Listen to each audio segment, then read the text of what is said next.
biyya koo jette dhugaaf dhaabbatte nuuf wareegamte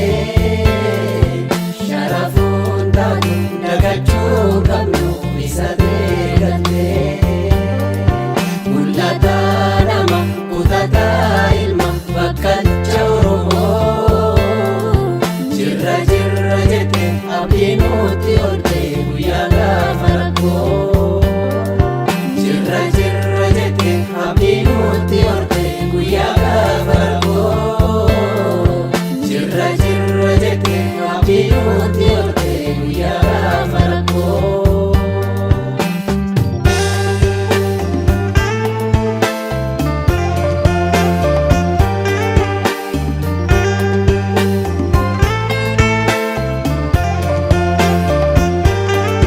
Wajjif jechi kan kee kita onnee seenu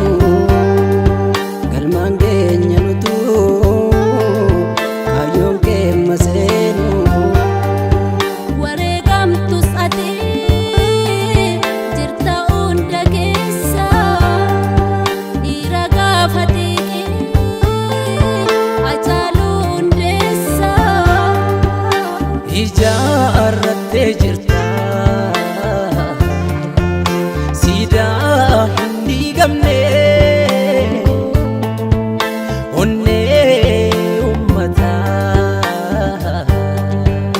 keessaa kan irraafamne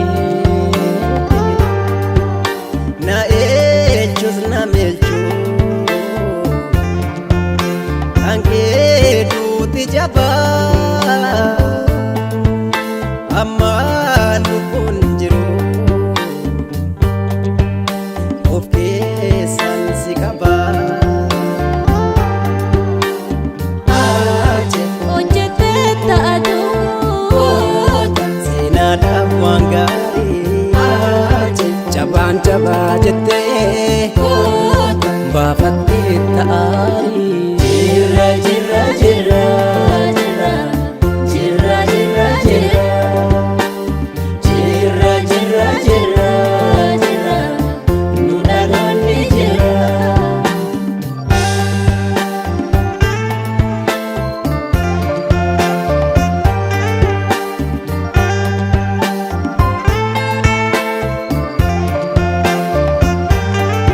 Si yaadanna yoomuu amma jirru nuti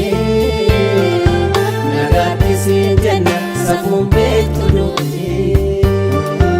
ooyee turuurfate gaddaan jaabe firruu eebbisaatti himi wanta keessa jirru erga deemte beenu achis jira firruu usmaayyoo deemi wanta keessa jirru Yoosefitti himi wanta keessa jirru daadhiittis nuu himi wanta keessa jirru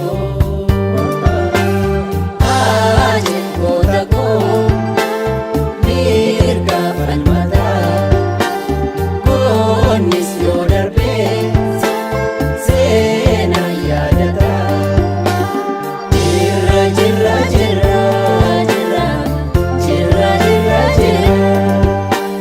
jirra jirra jirra jirra